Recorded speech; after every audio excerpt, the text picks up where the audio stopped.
আজকে দুপুর থেকেই পল্লবী বলছিল চলো কোথাও গিয়ে খেয়ে আসি। সো আজকে চলে গেলাম টিউশনের পরে কোনো একটা রেস্টুরেন্টে খেতে। তো hello, welcome to my channel. So বেরিয়ে নিয়ে প্রথমে চলে গেলাম বিশালে, কারণ পল্লবীর কিছু জিনিস কেনার ছিল। তারপর নিজেকে একটু ফ্লন করে আমরা চলে গেলাম অ্যারোমাস অফ পাঞ্জাব, বাট ওই দিন ওটা বন্ধ ছিল। তারপর অ্যাট লাস্ট আমরা চলে গেলাম পোদ্দার রেসিডেন্সিতে। ঢুকেই দেখলাম ভেতরটা তো খুবই সুন্দর। আগেই দেরি না করে দিয়ে দিলাম কিছু খাওয়ার অর্ডার। ভেতরের অ্যাম্বিয়েন্সটা খুব সুন্দর ছিল এবং কালার কম্বিনেশন, সিটিং অ্যারেঞ্জমেন্ট আমার খুব ভালো লেগেছে। প্রথমেই আমাদের চলে আসলো ভেটকি ফ্রাই। অনেক দিন পর আমি ভেটকি ট্রাই করলাম, তো নিজেকে ফ্লন করতে করতে ভেটকি ফ্রাইটা ট্রাই করলাম। খুব একটা খারাপ বলবো না, ভালোই টেস্ট ছিল, কিন্তু দাম ওয়াইজ 200 টাকা অনুযায়ী 2 পিস ভেটকি মাছ ফ্রাই এটা খুবই বেশি নিয়েছিল। তারপর কোনো রকম কোনো মকটেল না পাওয়াতে নিয়েছিলাম লাইম সোডা। তারপর অর্ডার করেছিলাম গার্লিক চিকেন, বাট গার্লিক চিকেনটা আমার খুব ভালো লেগেছে, খুবই ভালো টেস্ট। আমি মেনলি তন্দুরটা শুনেছিলাম এখানেকার খুব ভালো, কিন্তু ওই দিনকে আফসোস তন্দুর কিচ্ছু ছিল না। তারপর ভাবলাম আপনাদেরকে পুরো ইয়েটা ঘুরে দেখাই।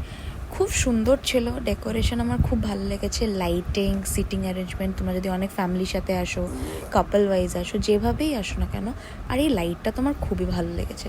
তো ওভারঅল অ্যাম্বিয়েন্সটা খুব সুন্দর, আর এই ওয়ালপেপার আর ফটোটা আমার খুব ভালো লেগেছে। তো এই হচ্ছে আমাদের ফটো। তারপর আমরা অর্ডার করে নিয়েছিলাম রাইস, আলু ভাজা, পনির দো পেঁয়াজা, কড়াই পনির, সালাড। তো চিপসটা অনেকটা নেতিয়ে গেছিলো, একদমই কুরকুরে ছিল না। তারপর বলাতে লাস্টে ওরা কিন্তু সুন্দর করে ওটার পয়সা নেয়নি। এইভাবেই দিনটা শেষ করলাম। হোটেলের খাওয়া দাওয়া অ্যাম্বিয়েন্স তো খুব সুন্দর, সাথে সিটিং অ্যারেঞ্জমেন্ট, কালার কম্বিনেশন সব খুব ভালো লেগেছে। এটা একটা হোটেল, বাট ওখানে নিচে রেস্টুরেন্ট বলে আমরা রেস্টুরেন্টে খেতে গেছিলাম। সব কিছুই ভালো লেগেছে, খাবার দাবার যতটুকু ট্রাই করেছি ভালো লেগেছে। বাট তন্দুরটা শুনেছি অনেক স্পেশাল এখানে, কিন্তু ওই দিন কুচবিহারে স্ট্রাইক ছিল, তার জন্য আমরা অনেক কিছু ফুড আনঅ্যাভেলেবেল ছিল। যেটুকু ছিল সেটার মধ্যে থেকে চুজ করে, বাট ওদের অপশানটা দেখলাম একটু কম।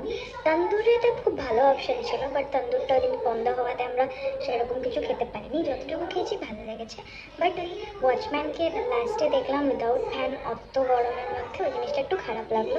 তো এই ভিডিওটা হয়তো ওদের কাছে অব্দি পৌঁছাবে না, বাট আই হোপ কি ওরা ওখানে কাউকে পাইওনি বলার জন্যে। যেহেতু ওদের একটা জিনিস ভালো লেগেছে, ওদের সার্ভিং বলবো না খুব ভালো, কিন্তু হয়তো ওদিনকে লোকও কম ছিল কারণ ওদেরকে ছুটির দিন ছিল। বাট একটা জিনিস খুব ভালো লেগেছে, সেটা হচ্ছে যখন আমরা বললাম যে আলু ভাজাটা একদম কুরকুরে না, প্রথমে ওরা রেসপন্সটা একটুখানি ক্রুডলি দিয়েছিল যে এটা তো সকালে বানানো হয়েছে।